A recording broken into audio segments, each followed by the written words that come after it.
In the early morning of Thursday, February 14th, 2013, Reeva was shot and killed by Oscar at his Pretoria home.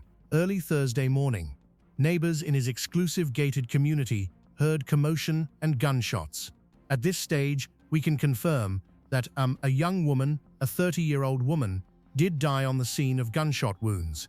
A 26-year-old male has been arrested and has been charged with murder.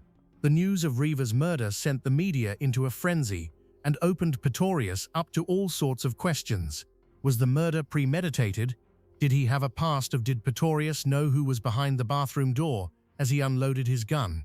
Or was he simply a man trying to protect himself and the one he loved from an intruder?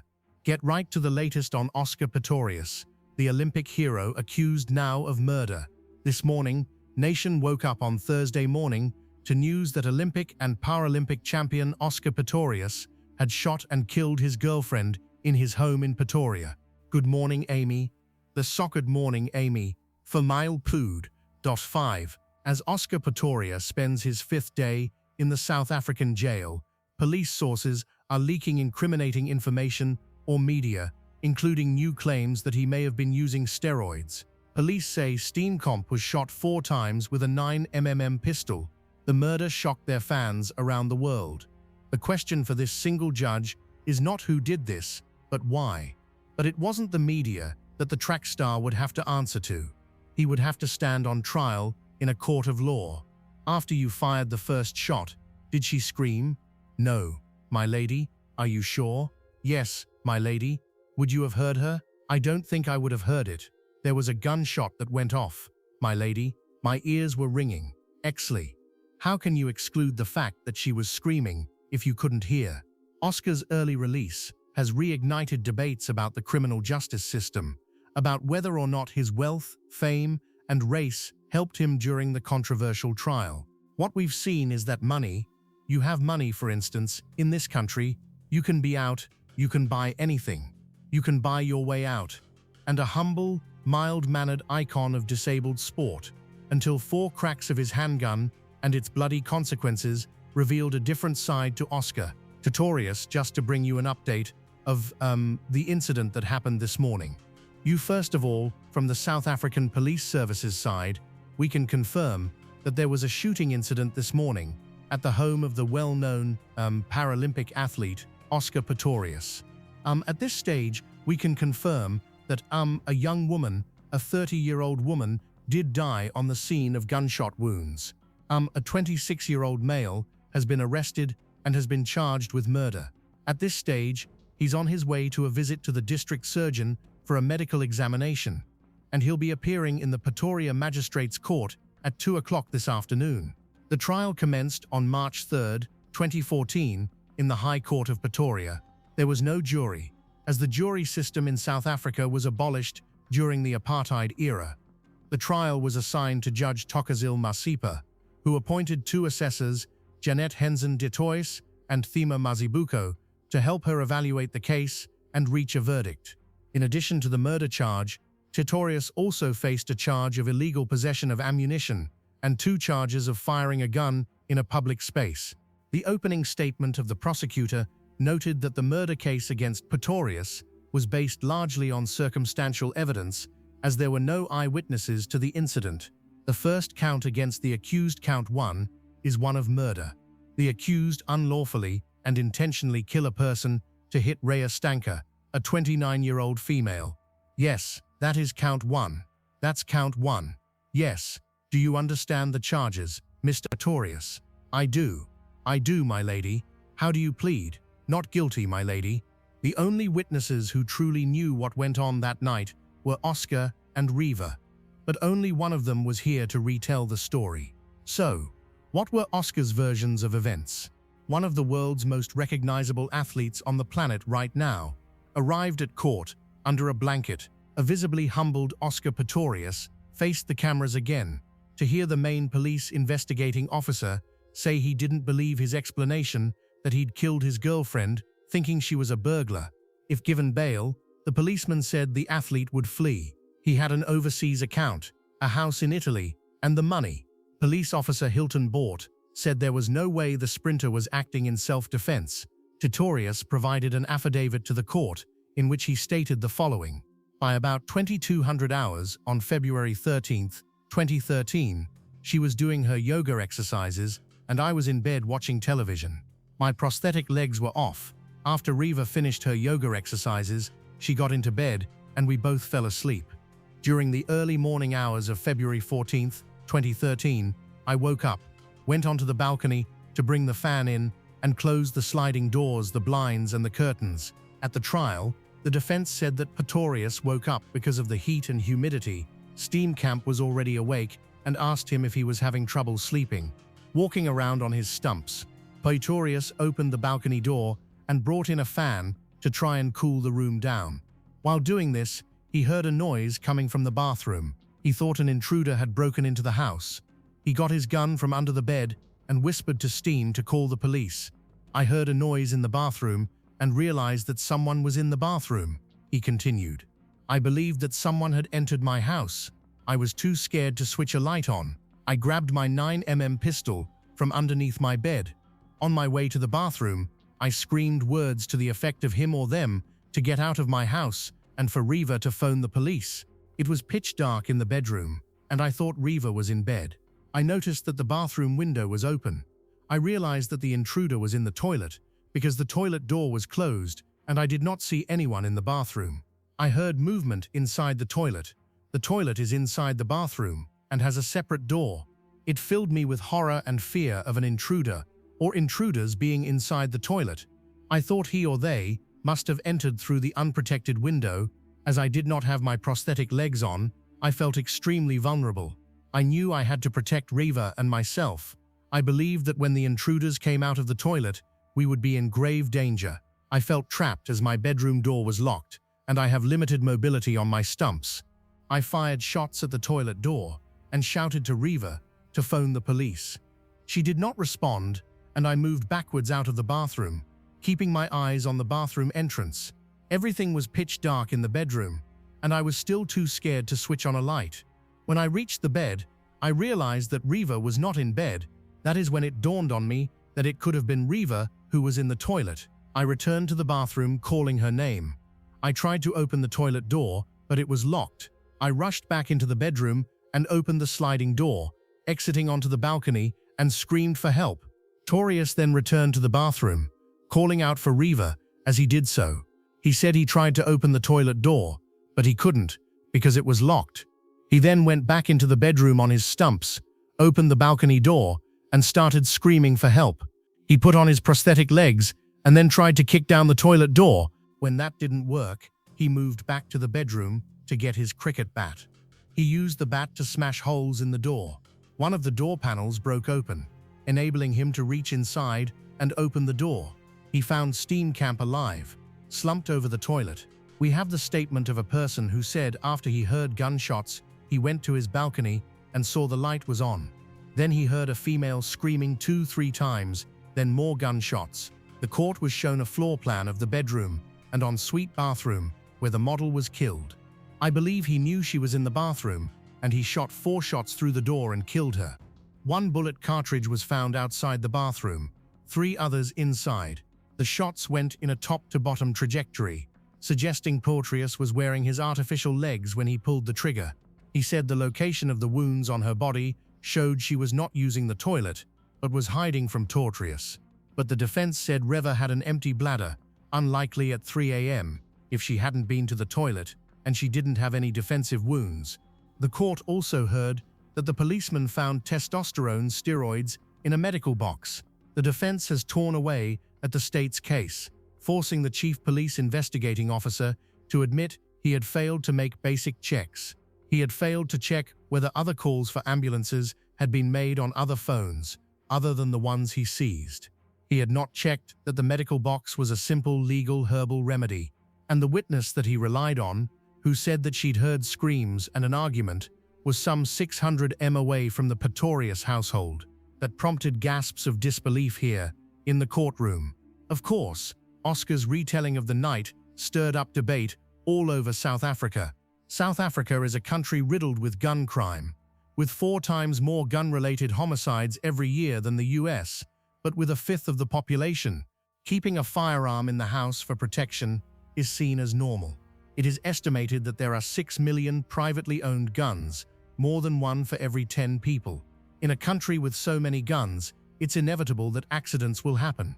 Okay, this is now copper wash, full metal jacket. We shot a full metal jacket of PMP. The one to wash of the pale. This is the Winchester Black Talon. Black Talon. Talon. What we've done is we filled this with the buckets up with water. You will see we shot it through a thin piece of wood to simulate the door through the plastic inside the water. What is noticeable immediately is you will see that the entrants are basically very close to each other because it's 9 mm. The sizes of the entrants will be very close. But soon as you pick this up, you can clearly see that on the Black Talon, the transfer of energy was so much and it actually broke the whole bin that we had. Whereas on the normal full metal jacket, the bin just broke at the back.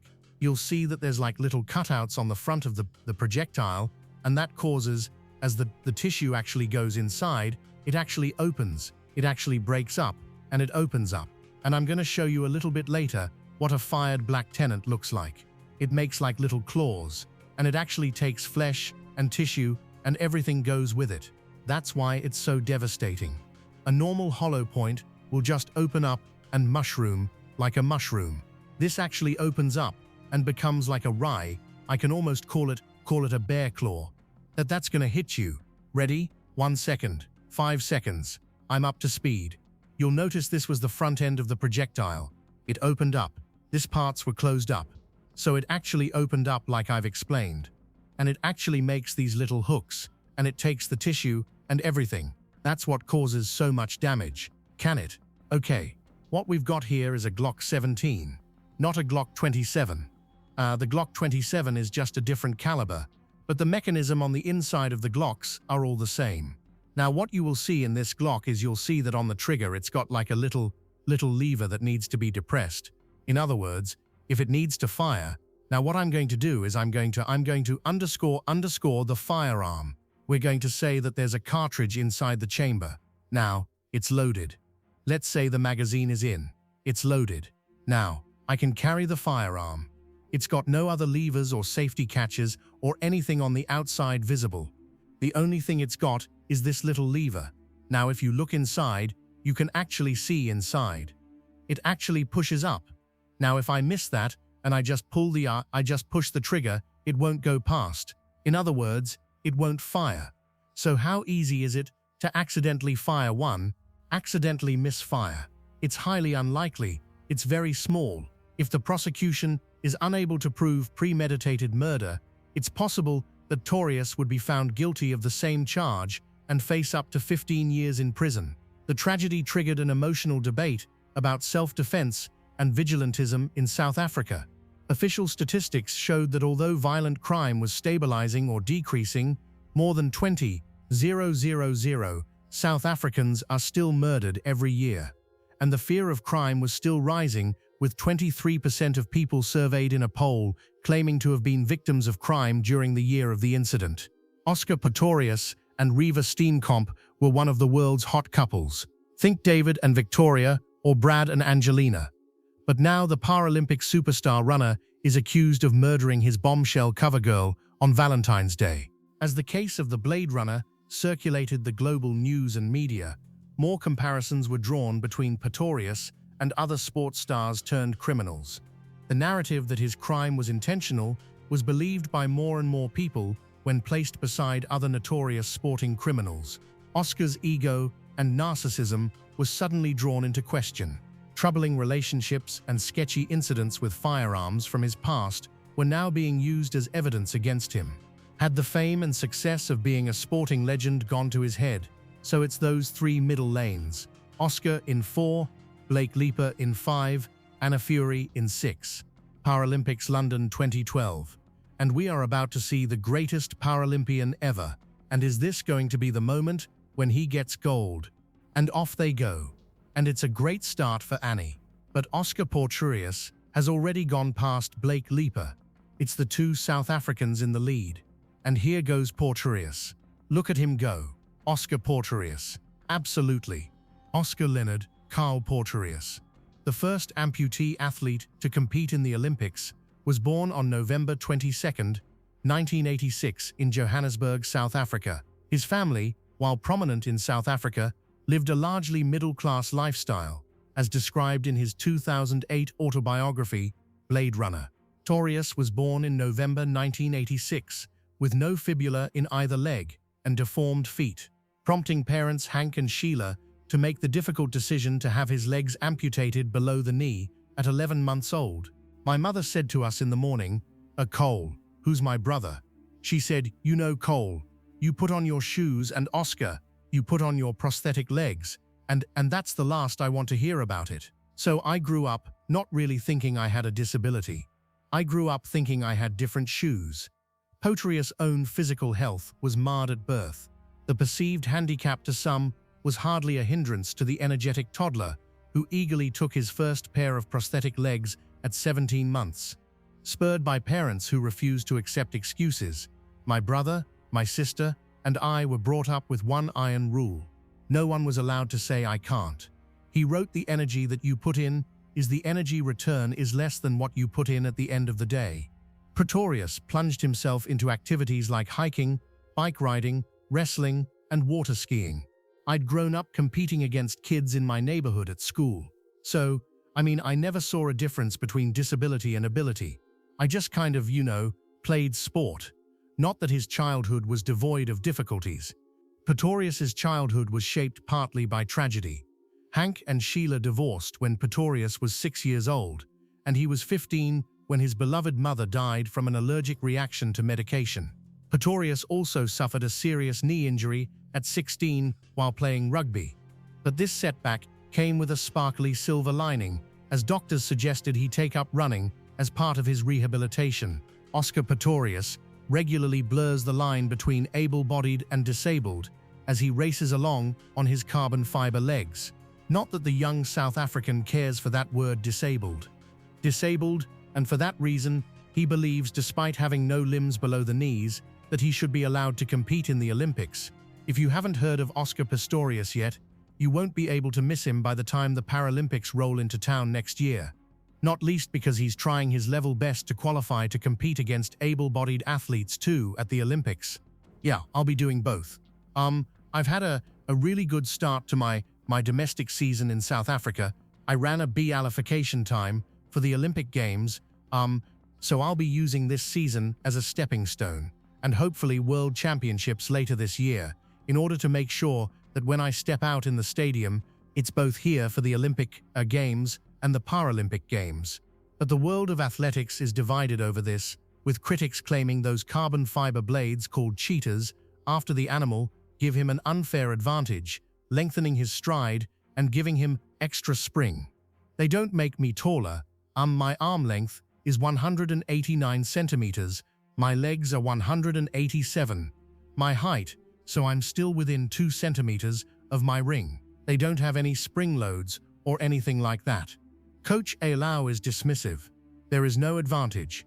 He says no extra spring, no extra stride, no extra height. I will challenge anybody in the world to go for the extra length and the springs, and they will not get away. That I promise them. The more spring you give, the more difficult it gets for the brain to work with that. The best thing about Oscar when he trains, or when he does, he stays humble, and I think that's his success. Hard work and dedication and talent, and he just put it together nicely. Oscar, now aged 21, was born with crucial bones missing. At the age of 1, he had both legs amputated below the knee. But from the moment he could walk, he's approached life at a run. On July 4, 2012, the South African Sports Confederation and Olympic Committee, SAO, announced that Pistorius had been included in the Olympic team for the 400-meter and the 4x400 meters relay races. And very quickly, out of the blocks, Pistorius, he's absolutely haired out of the blocks, but Pistorius has the lead. Can the Brazilian keep his form around the second? But Pistorius is going away. He's putting distance between himself and Oliveira. And Oscar Pistorius, the greatest Paralympic athlete of all time, is going to take this gold medal. He's in a different league, and Oliveira is tying up. People are standing up cheering, flashlights going all around the stadium. And Oscar Pistorius is the Paralympic champion of 2012 in London. At the 2012 Summer Olympic Game on August 4, 2012, Pistorius became the debut ampute runner to complete an Olympic Games. In the 400-meter race, he took second place in the first heat of 5 runners, finishing with a time of 45.44 seconds, his best time that season, to advance to the semi-finals on August 5th. He ran in the second semi-final, where he finished 8th and last, with a time of 46.54 seconds. Over the next few years, Pistorius's international celebrity was cemented thanks to features in leading publications like Time, GQ, and People, and the media have sort of labeled the Paralympic athletes as superhumans. How do you feel about that then? How do you feel about that label? Is it putting too much pressure on you possibly? Not at all. Not only on myself, but I think every athlete's a superhuman, and they're great performers. I watched some of the performances over the previous Paralympic Games and some of the performances in this Olympic Games, and sometimes you expect something of an athlete, and when they compete, you actually just left completely speechless, like you're just like, wow, that was absolutely amazing. How did he do it? And that is superhuman. Though a few behind-the-scenes incidents suggested that trouble was lurking below the surface, the world saw Oscar as a charming, soft-hearted fighter. But those who knew him say he had a short temper and was often paranoid about his safety. South Africa has one of the highest crime rates in the world. Just a few months ago, Pistorius tweeted about possible break-ins and how he would react. Nothing like getting home to hear the washing machine on and thinking it's an intruder to go into full combat recon mode into the pantry. Pistorius crashed a boat in 2009, which severely injured him. Empty alcohol bottles were found on board, but the Paralympian never faced charges. Some believe that not much information was offered up about the incident because Oscar's management team wanted to cover it up to ensure that his reputation remained unscathed. However, this wasn't the only time the Blade Runner put his career and reputation at risk, as well as being charged for murder. Pistorius was also charged with 2 other gun-related charges, including illegal possession of ammunition and illegally firing a gun in public. He denied all the charges. The first alleged that he recklessly shot his gun out of the open sunroof of a car the previous year, and the second that he fired someone else's handgun at a restaurant a few weeks before he shot and killed Steen. His former girlfriend, Samantha Taylor, testified that the sunroof incident occurred when Pistorius became angry after he was stopped for speeding by a police officer. She said Pistorius kept his gun with him all the time and that he could get very angry. He would be angry or irritated. He would argue with people. He would shout at his friends or family. Did you ever feel frightened? I think any girl that's shouted at feels frightened. The second incident occurred roughly a month prior to the killing, when the 27-year-old athlete was at a crowded restaurant with 3 friends, including boxer Kevin Leena, when a gun went off. I will challenge anybody in the world to go for the extra length and the springs, and they will not get away. That I promise them. The more spring you give, the more difficult it gets for the brain to work with that. One friend, Darren Fresco, passed the gun to Pistorius under the table and told him that there was a bullet in the chamber. Soon after a shot was fired, the bullet blasted a hole in the marble floor and left Leena's toe bleeding. Although this was likely a complete accident, it drew more attention to Pistorius's relationship with firearms. Months before he killed his girlfriend, Oscar Pistorius said he drew his gun and went into combat mode after thinking he heard the noise of an intruder at his home, which turned out to be a washing machine. A South African gun expert testified at the athlete's murder trial.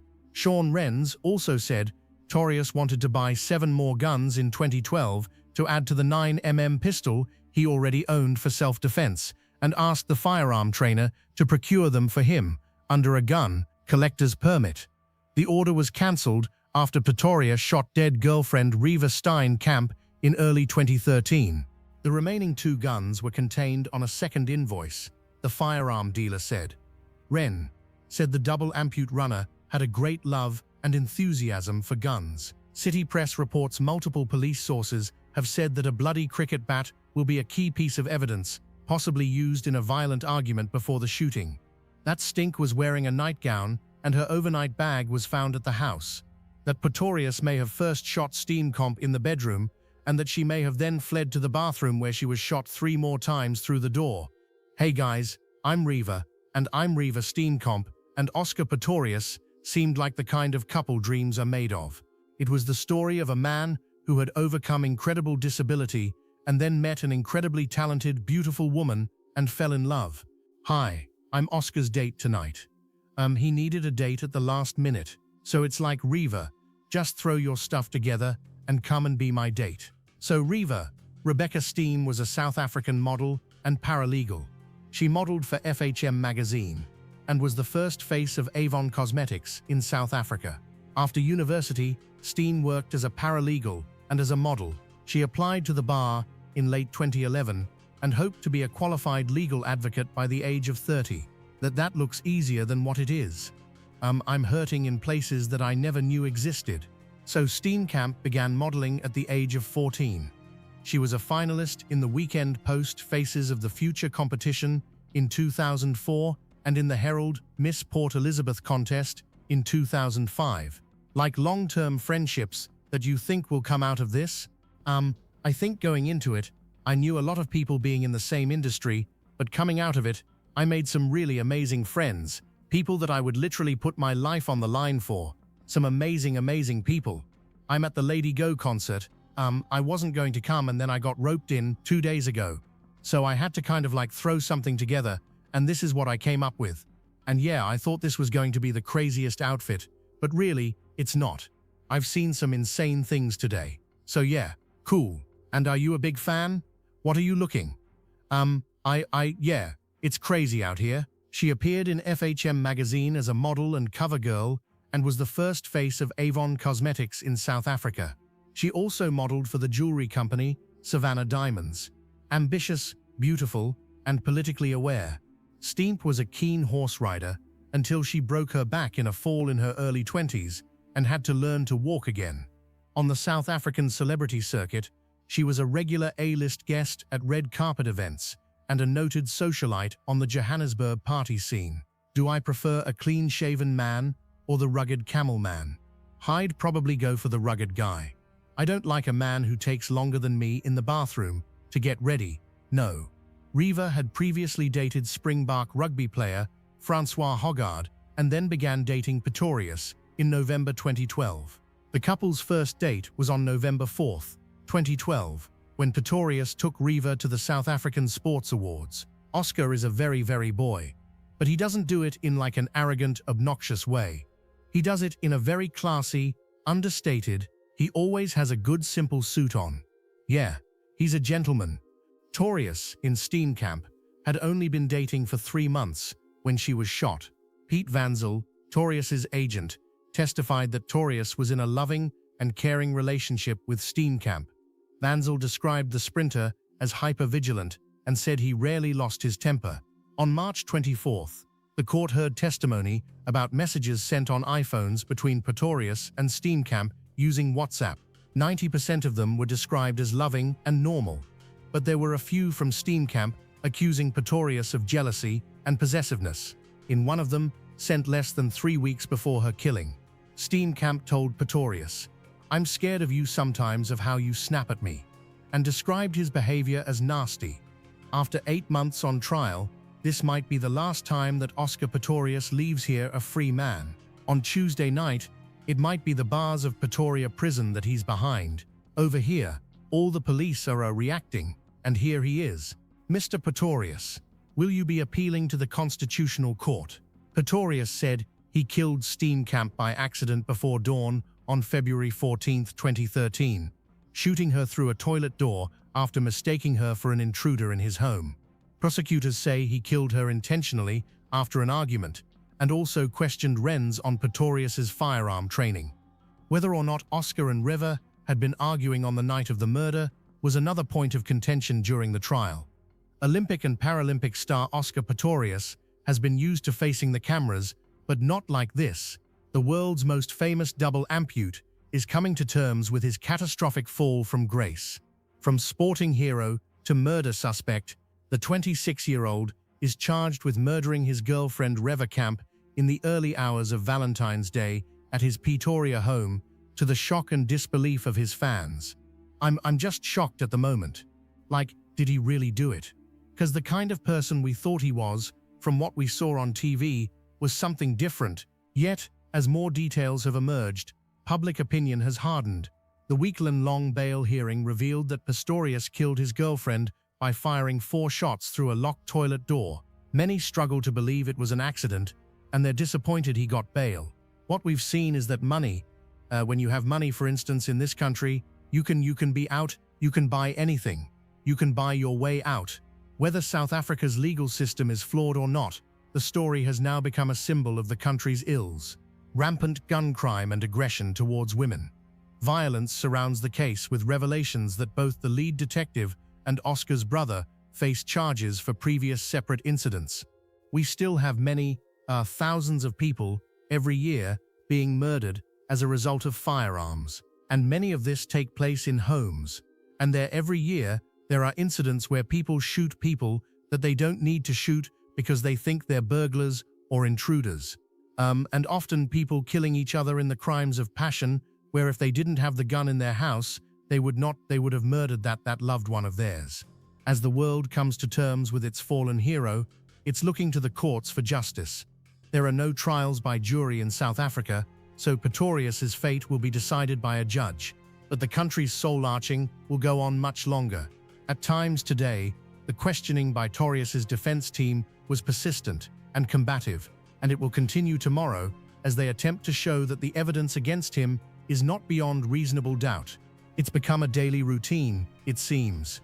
A lot of tears, a lot of time out, but one does sense that the mood in South Africa is starting to shift. The weekend papers were full of suggestions that even if the court battle is won, the PR war may have already been lost. It's sad for Reeva's family, really, to be going through what they are going through. But then what has done is been done. So we just have to deal with what our government says must be done. He is like everybody else, so he should be treated like everybody else. So I don't think he should be discriminated just because he is a celebrity, or so at the end of everything is legal. I'm not blaming Pistorius, but it's only that the justice system in our country, somehow I believe it favors people with money, because I don't think if it was just an ordinary citizen, we have killed someone in such a fashion. 4 shots in a small space. There was intent and everything.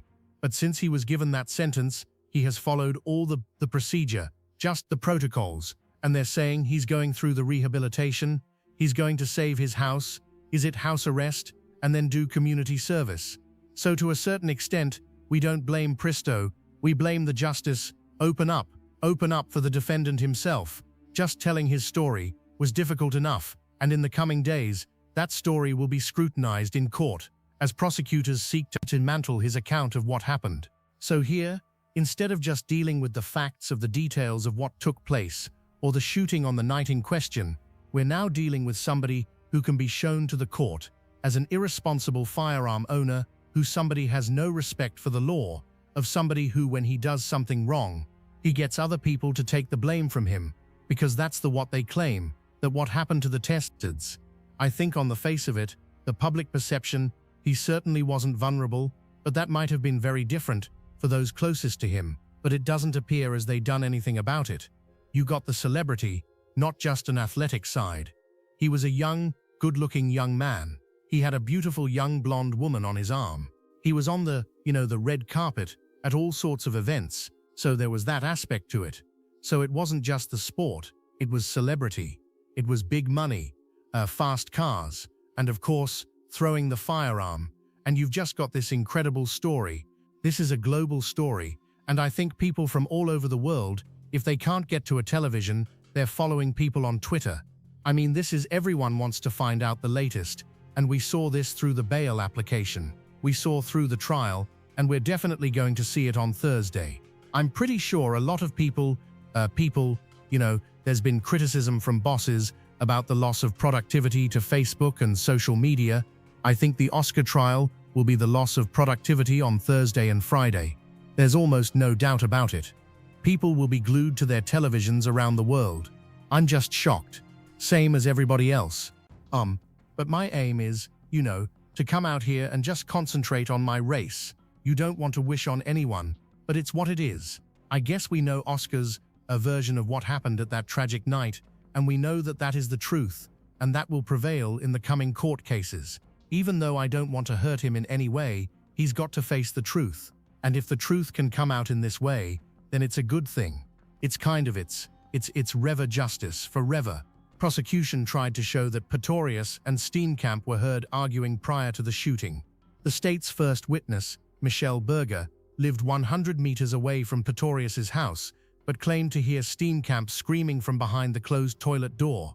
Acoustic engineer Ivan Lin tested that test suggested that if Steenkamp was screaming in Pistorius's toilet, it was very unlikely that the screams would be audible or intelligible from 177 meters away. And that although we can typically distinguish male and female screams, you cannot do so reliably without exception. But those who know Pistorius just can't believe he's a murderer. I can't, for the life of me, see any anger in him that would create a premeditated murder charge. But we need to get the facts on the table, and the truth will survive. I'll still support him because I know Oscar for who he were when he was training, always here and always very humble. Pistorius's lawyer, Barry Rue, suggested to Michelle Berger that Pistorius was so upset, his voice became high-pitched, and that he sounded like a woman when he screamed. Rue also said it was impossible for Steenkamp to have cried out after the shots because she was shot in the head and had brain damage. She has transcended so many language barriers, and you could hear from her friends. You could speak closer, and that is why I am here. I feel my soul also will be at rest. They can't continue to kill. Reeva is an angel. He's a hero of the society and of the nation. She can't be killed. She can't be killed. We can't continue to have this all the time. Not in our name. Men must organize themselves. We are here today as a family, but it's only one thing missing. It's fever. We've got together. I didn't miss one. And I think I will get over that with the Lord's praise and the statement that she stood for against woman that was echoed so much in the months that she had mentioned that she would like to have been an activist for that, and unfortunately just swung right around. But I think that the Lord knows that statement is more powerful now than what she was activating previously. Another immediate neighbor testified that she heard a man crying, describing the sounds as a cry of pain. The argument was bolstered on May 6th by a married couple who lived next to Pistorius's house, testifying that both heard a man crying loudly in a high-pitched voice and calling 3 times for help. These statements were used to destroy the image of romantic bliss and suggested that Pistorius had a motive for Steenkamp's murder. But the question is, were these statements credible? What could the couple have been arguing about that could have led to murder on Valentine's Day? According to Pistorius, they were deeply in love. You're happy with the sentencing. We accept the judgment. Oscar will embrace this opportunity to pay back to society. Neither the defense nor prosecution have decided whether to appeal the sentence. But for now, the trial that has galvanized South Africa and TV audiences around the world for nearly a year has finally come to rest. During a private parole board session at Ada Ridgeville Prison in Pretoria on November 24th, it was decided that Pistorius would be released on January 5, 2024. Upon his release, he will be required to undergo anger management therapy and remain under close supervision. He won't be permitted to leave the Water Clue area, where he'll reside with family for a duration of 5 years. Parole placement for Mr. Oscar Piz has been confirmed, effectively from the 5th of January 2024. What will happen from now until the month of January 2024 will be what we call a pre-release program. That's where an inmate is prepared for life outside of a correctional facility. Just like all other parole, Mr. Pisto will be monitored by our officials based within the system of comic corrections, and until that will happen, until such time that his sentence expires, because we always make it a point that parole placement does not mean the end of a sentence. June Steinamp, Reeva's mother, opted not to be present at the hearing, citing she cannot muster the energy to face him again at this stage. Yet, she delivered a poignant victim impact statement in court, expressing her forgiveness toward him. However, she mentioned her disbelief in Pistorius's account of the events leading to her daughter's death. In the end, this case was never just about a famous athlete or a tragic mistake in the dark. It was about power, fear, and a single moment that could never be undone. Oscar Pistorius will live the rest of his life carrying the weight of that night. But Reeva Steenkamp will never get another sunrise, another dream, another chance to speak. Justice was delivered by the law, but justice in the hearts of people remains divided. Some see a broken man who made a fatal error. Others see a woman silenced behind a locked door, her final screams echoing into history. This story forces us to confront uncomfortable truths about guns kept for protection, about anger mistaken for fear, about how fame and privilege can blur the line between consequence and compassion. And perhaps the most haunting truth of all is that no verdict, no sentence, and no parole can ever answer the one question that matters most. Why did she have to die? Because in the end, when the cameras fade and the courtroom's empty, only one truth remains: Reeva Steenkamp deserved to live.